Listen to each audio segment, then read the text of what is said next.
Area Vice President of Halliburton, Canada, as our guest speaker. A Saskatchewan product who grew up in Mossbank, Prince Albert, and Saskatoon, Mr. Gorman began his career with Halliburton 22 years ago as an offshore LWD engineer with Sperry Drilling. He worked in this role for 9 years, during which he experienced much of Halliburton's world with assignments in many of the Earth's harshest offshore environments. In 1999, he entered the office as a service coordinator with Sperry Drilling and has held increasingly senior management roles within the company since. Prior to his career with Halliburton, he worked as a geologist for Canadian Hunter, performing field and office-based research. As Halliburton's Area Vice President for Canada, John's responsible for managing the company's interests in Canada, including the development of long and short-term objectives, strategies, and fiscal planning.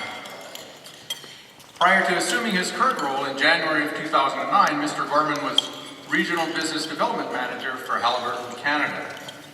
Mr. Gorman earned his Bachelor of Science degree in Geology from the University of Saskatchewan. He is a 2005 graduate of Halliburton's President's Leadership Excellence Program and is also a member of the Society of Petroleum Engineers. He is a Director and first Vice Chair of the Petroleum Services Association of Canada, and in his role with PSAC, he enjoys representing the industry by participating in many cooperative efforts between service companies, operators, and government agencies. Also, as first Vice Chair of PSAC, he was the chair of the Stars and Spurs Gala fundraising benefiting Stars Air Ambulance in January of 2013. Please join me in giving a warm Regina welcome to Mr. John Gorman.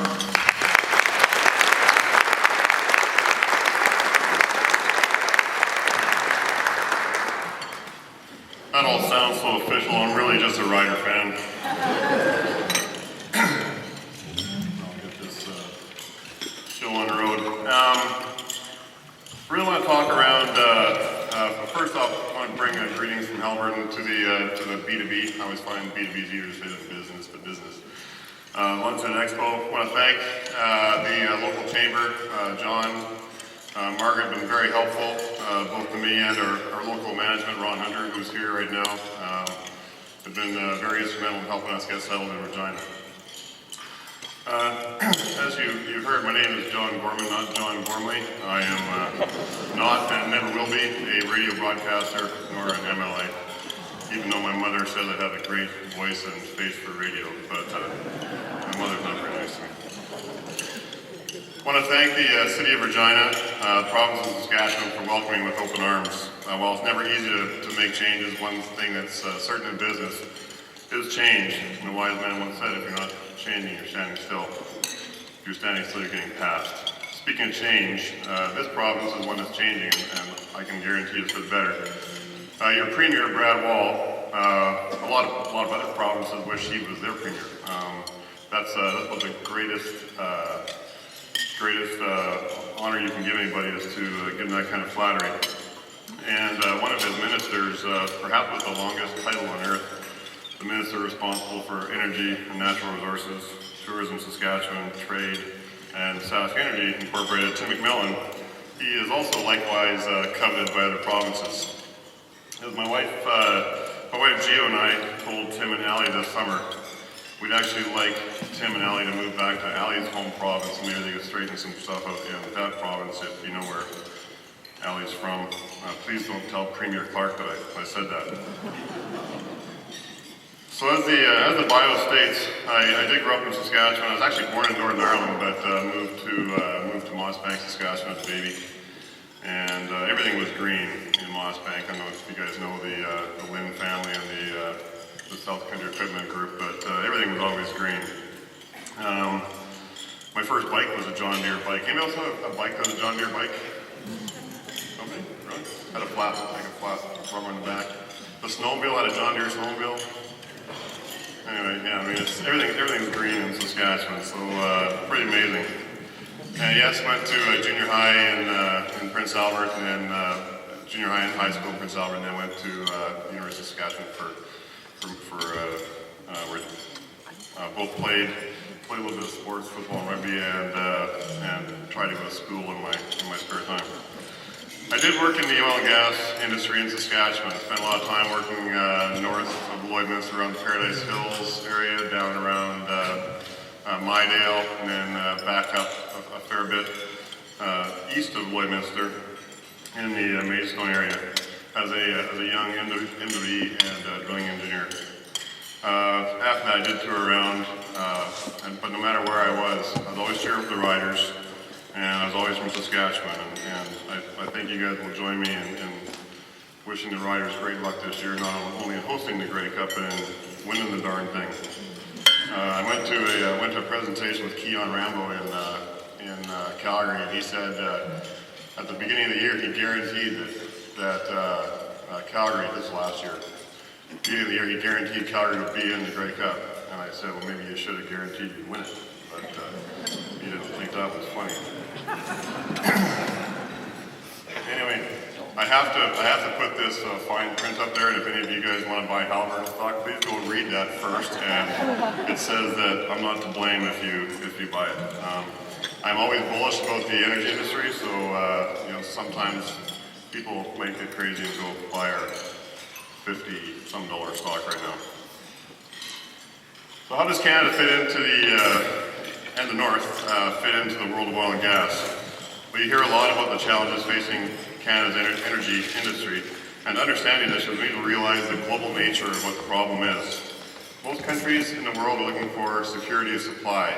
We're looking for security of demand. That's very, very different.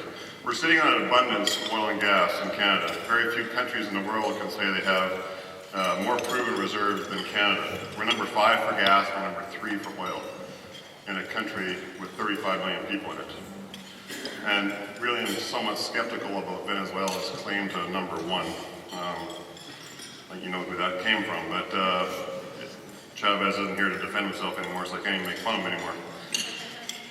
So given that the U.S. and Canada have the combined largest reserves, it's a pretty powerful story in North America. It doesn't surprise us that a lot of the technology necessary to get oil and gas out of the tight oil and shale oil reservoirs come from previously ignored sources, and it's all in North America. While oil remains the dominant fuel in the primary energy mix, natural gas is going to play a very major role in the world's energy needs for at least the next 2.5 decades.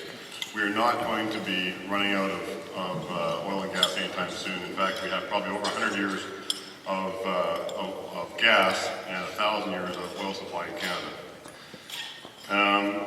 So this map really shows the distribution of these resources. The bar chart is showing where we fit as far as the recoverable shale gas goes.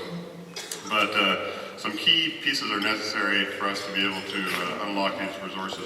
And first off is geology. And as a geologist, I can tell you that nothing beats a good reservoir. I mean, if you have a bad reservoir, you can perhaps get some stuff out of it, but it's a lot tougher. So you need to have good geology. Second is economic incentives. And the economic framework has to be favorable for you to develop these. And this is what we seem to be having a hard time with in British Columbia right now by deciding that you want to tax a pipeline, you want to tax a tanker, you want to tax the water, you want to tax the ship. And then it doesn't make any sense because the rest of the world's got a bunch of gas. And if you're going to tax it all to death, then you're not going to sell it out of Canada. So this is where we're having an issue right now. Third, and somewhat related, is a regulatory framework. We have to have an oil and gas development framework that is a win-win situation for both sides of the equation. And finally, we need the infrastructure, and that's where we come in. The equipment, the materials, the talent to work in that infrastructure. And I want to talk a little bit around that. So we have a continued shift to gas. I want to take you, like I said before, I'm very bullish on gas, even if we seem to be sitting on a pile of it here right now. We continue to have historically high levels of gas in storage, and the supply is abundant. Gas prices actually remain a little bit more resilient than we feared about 12 months ago. We just need to get it out of Canada. We are a supply market right now, and with the lack of demand from the U.S. does not need any of our gas anymore. With the lack of demand in the U.S., we need to get access to tidewater. This is where BC and the East Coast come in. So, how are we responding? Well, as an industry, we're not very well well equipped to accommodate a lot of growth outside of North America yet. We currently have about 20% of the worldwide shale gas deposits in North America, but 80% of the horsepower required to take that gas out of the ground. So most of the equipment that we need to take the gas out of the ground is in North America. We haven't done a very good job exporting that technology yet, but nothing solves high prices like high prices. So you know that that's going to start moving around the world, and nothing cures low prices like low prices. So as long as we have low prices in Canada and the US, we're going to see some of that technology and equipment move elsewhere. That's not a threat, it's just economic reality for anybody who appreciates math. But when taken in context with the previous slide, one geography, really just a big super basin, where prices are low, are going to succumb to that mantra. The pricing arbitrage that we see between the international gas and North American gas price will disappear in the next few years. And the arbitrage between US and Canada prices will disappear as infrastructure begins to move the product to someone else, that is someone else other than the US. If we look at some key concerns around gas pricing, I track this every week. We have a great market analyst that works for us who tracks this every week, and when we start seeing big swings in the arbitrage between the price of gas in the US and Canada, we get worried in Canada. We really need about a $4 floor for gas right now. There's a lot of worry that if we are able to export gas, what's going to happen to that $4? It's actually going to go to $6 or $8 or $9. But I think that a lot of people don't realize that the Chinese, the Malaysians, the Japanese, who have really shut down almost every nuclear reactor in their country, can't afford to pay a lot more than that $4 or $5 either, because once you take in transport costs and shipping and cooling and regassing contract pricing, then you're back up to the $15 price that they're already paying at the shores right now. So we need to be able to export our gas, and probably going to stick in that $4 to $5 range, even once we're able to export it, if we could just get people to agree to export it. It's kind of like thinking of the U.S. It wasn't probably 2008 whenever we thought the U.S. is always going to need our gas, it's always going to need our oil, we can sell as much as we want to, and we don't have an issue. But just consider if you had a store, and you're a hardware store, and you only had one customer, and that customer died. What do? You either shut the store, or you go find another customer.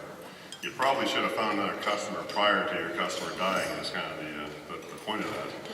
But whenever we see this, and the next slide here really shows that the differential to U.S. gas pricing is really the big driver. U.S. like I said, has all the gas it needs, and until we can find our customer, this is not going to get better.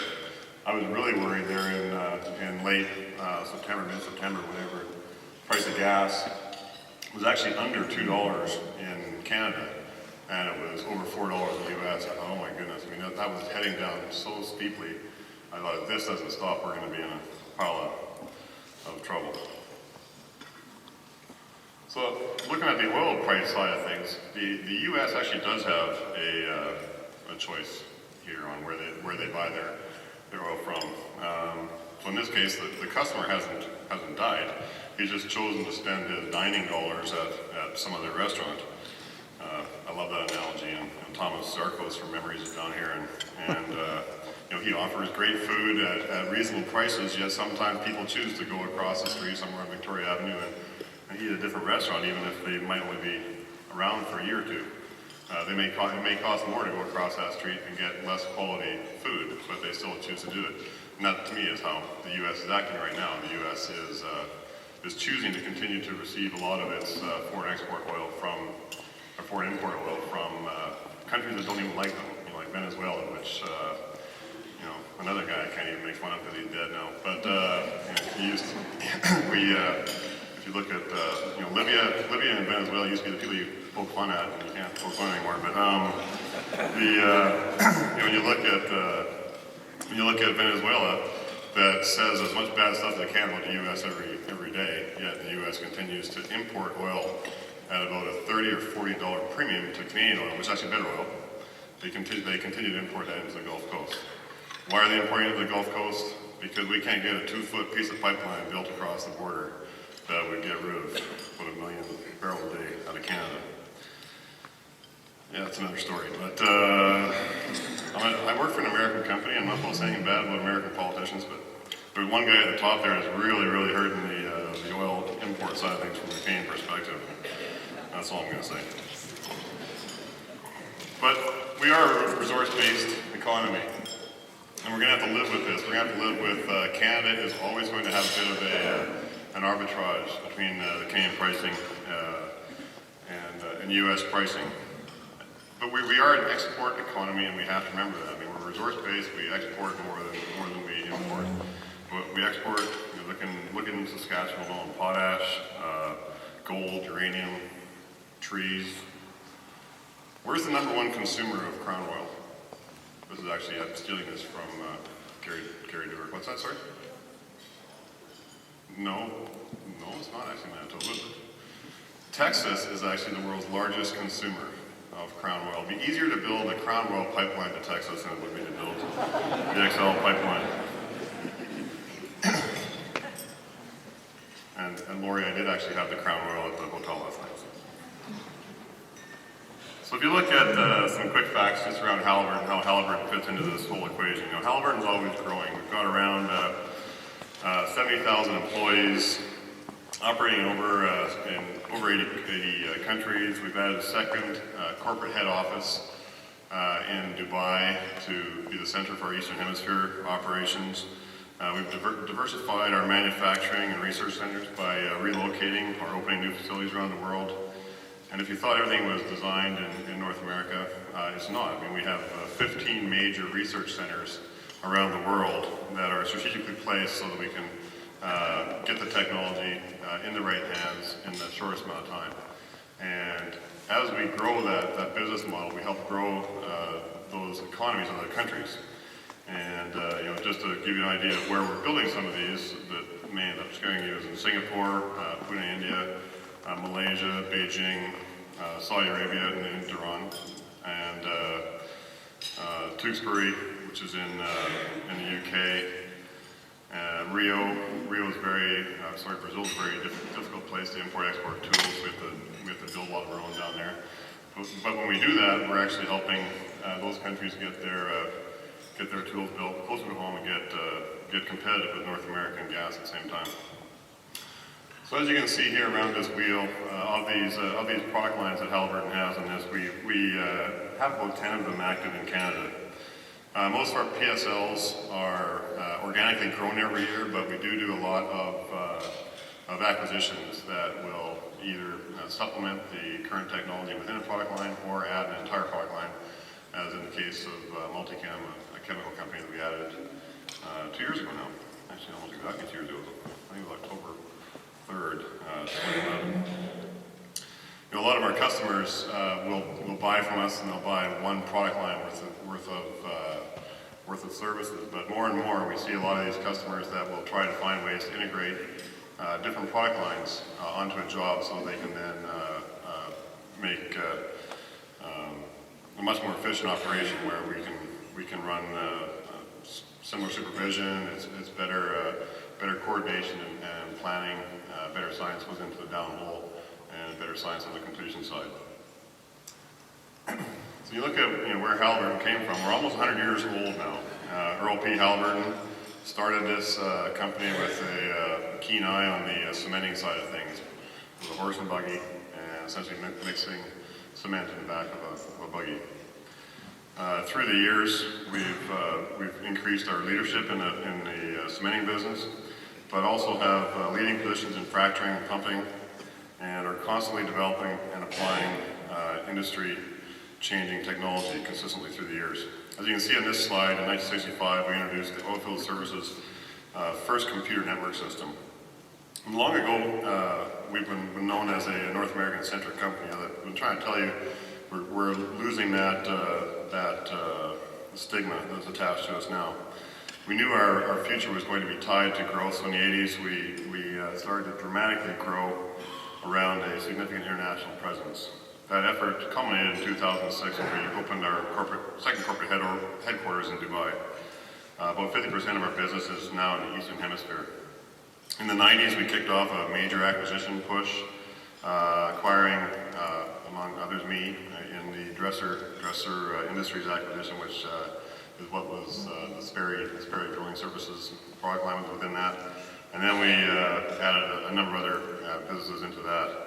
After that move, we then got rid of Kellogg Brown & Root, which is what was kind of giving us the hard time with military contracting, EPC contracting, and it really wasn't part of the Halliburton core business. So now we are purely an upstream business. We don't do EPC construction jobs and big downstream work.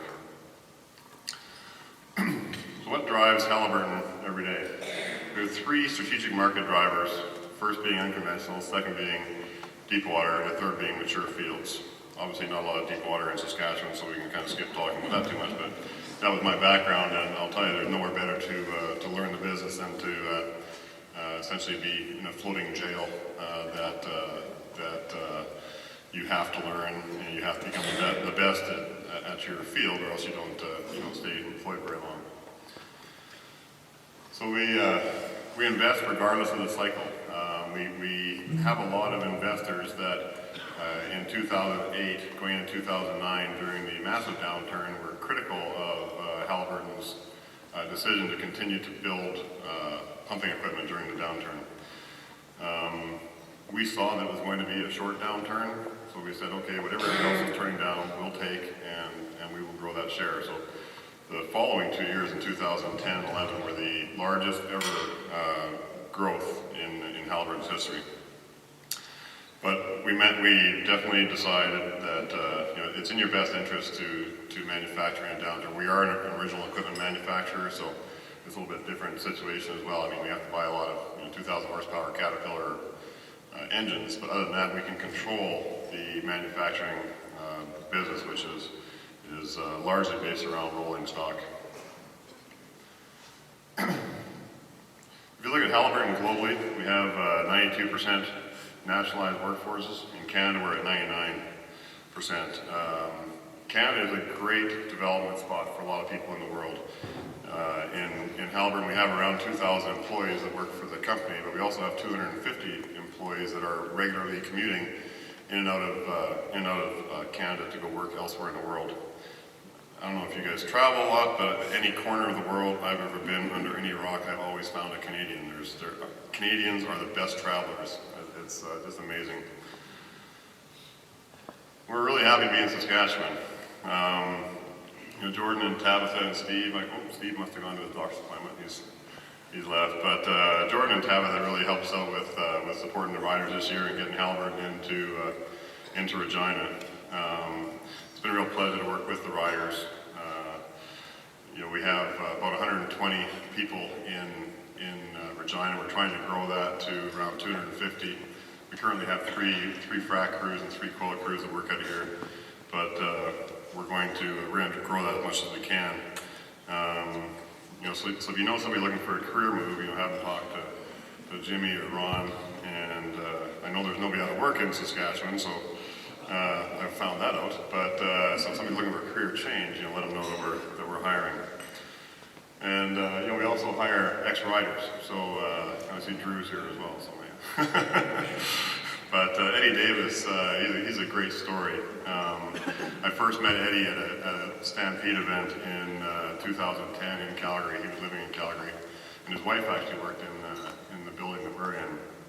And after hearing about his upbringing in St. Louis, go-karts, his days studying mechanical engineering at the University of Northern Illinois, his football days there, his career with the Riders, I just knew we had a great employee. So we interviewed him shortly after that and hired him. And happy to say that this relationship has been mutually beneficial. I mean, he spent about the first year and a half out learning our business from the ground up, and he truly did. I mean, he went and worked in the field for a year and a half in Canada and U.S., working on frac pumps and cement trucks, directional drilling jobs, completion tools, getting as much experience as he could because he realized that he had to know the products that he was selling in order to sell to customers. So now he's one of our best sales leaders in the completion and production business in Canada, and I'm proud to say he's a great employee, a great rider, and a great Saskatchewan promoter. So that's it for me. I am willing to take a few questions if you want, and I think John might already have a couple for us here.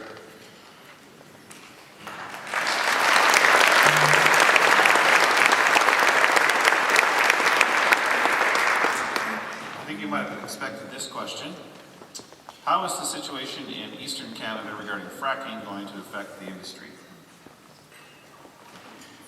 Interestingly enough, I'm going to Montreal tomorrow. I'm going to speak on behalf of the industry at the Quebec Oil and Gas Conference. I've been told I don't need a flak jacket, but I might bring one anyway. It is difficult. You look at some of the press of what's happening in New Brunswick and what's happening in Quebec, and anytime you put a moratorium on something and say, no, we're not going to do that, it generally means you don't have a very good understanding of what's actually happening. So, I've got a part of the presentation here that I haven't shown, but I will be showing in Montreal. Really deals with a lot of the science side of the fracking business. About we have a frac fluid that is 100% derived from the food industry. We have just completed 60 wells in the U.S. that did not use any surface water. It used all reused water from actually produced water on flowback wells. If you ask somebody in North Dakota, what's your biggest problem? It's getting rid of the produced water that they make with the oil. The Bakken oil is not just oil. It's not like you're drilling into an oil tank underground. It comes up in a miscible state with water. You produce 3 to 4 barrels of water for every barrel of oil. So we've got a water supply. But we don't do a very good job of getting that story out. So this is why I'm going down there. This is why, I'll be actually chair of PSAC on Wednesday. Is the start of my chairmanship. But it's going to be part of my job this year to try and educate the people of Canada. Even the people of Calgary. There's a large lack of knowledge in Calgary on the oil and gas industry. So. Most of it's education and advocacy on behalf of the business, because if you hang a $1 billion carrot in front of me, guys in SRC can relate to this too, but if you hang a $1 billion carrot in front of me and say, if you solve this problem, I'll give you $1 billion, I'll solve the damn problem. And there's no problem that we haven't been able to solve, and a lot of it comes back to the environmental side and whatnot, but we do have the answers on the environmental side. No use of surface water. Clean frac fluids, small surface areas, small pads, minimal land disturbance. We do have the answers, and I'm happy to talk to anybody who would want that. I know it's a long Well, that was good. Why did you move to Regina? What is that? Well, I'll tell you, the mayor of Medicine Hat wasn't very happy about it. It's interesting, southern Saskatchewan, and why we moved to Regina instead of Estevan. We did have an office in Estevan, but we've been looking at Medicine Hat for probably 4 or 5 years, really since I became Vice President of Canada, and it just wasn't making any sense. Most of our guys that were living in Medicine Hat, and Jimmy can attest to this, were quite happily going to work every 15 days, do 15 days on, 6 days off, and driving to either southern Saskatchewan or southwest Manitoba, and then they drive back to Medicine Hat to do all the repairs and to live. So it didn't make sense to us fundamentally, and it cost us a lot of digits of dollars to continually do that every couple of weeks. So at the end of the day, we said, you know what, we're gonna have to take the leap, move to Estevan. So that was kind of our thing. We're gonna move to Estevan. And we're talking to people in Estevan. There's a big fear in Estevan that the boom is going to go away again, then we'll be left with a bunch of shops and empty roads, empty houses and whatnot. So coming to Regina was actually quite an easy decision, given the fact that you do have international airport access. There's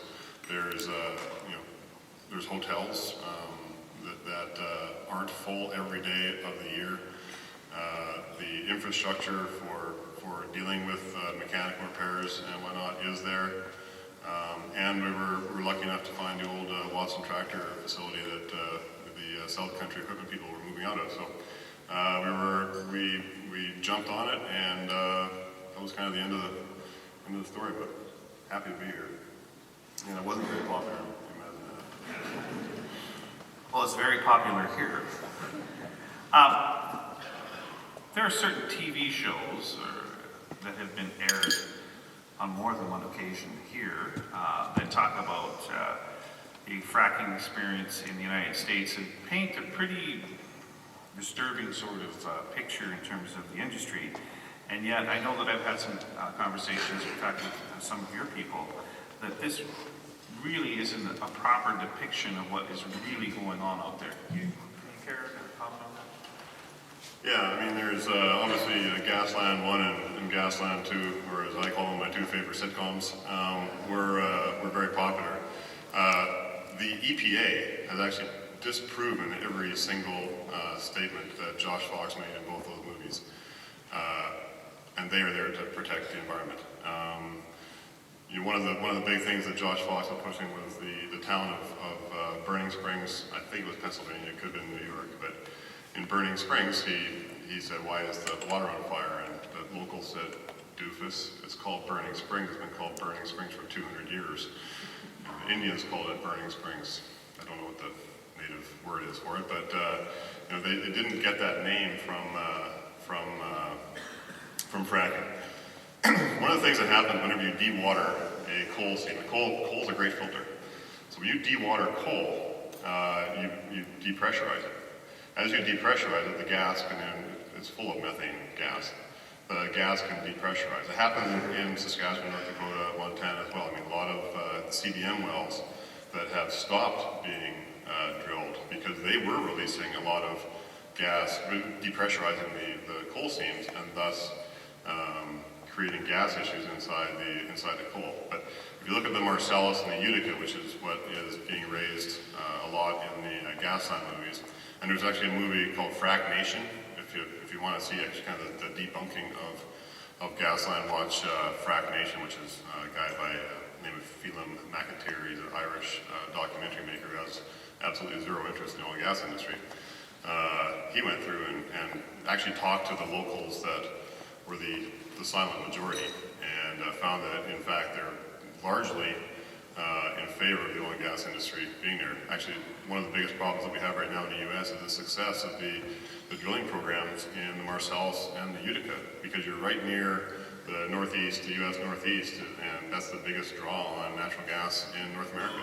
So now you've got the source sitting where they're going to be using it, which is the best situation for everybody. But yeah, I mean, there's, I think one of the funny things was, and I was talking to Rex Murphy. You guys know Rex Murphy from CBC, and he says, these environmentalists, they'll tell you stuff that you really got to check it all. He said, and David Suzuki tells you he's an environmentalist. He won't water the ferns in the CBC building. I water the ferns. But you got to check. You really have to check the source and check the news and check the debunking. There's a lot of debunking sites on it. Great. Well, John, thank you very much. Appreciate it. And welcome to Regina.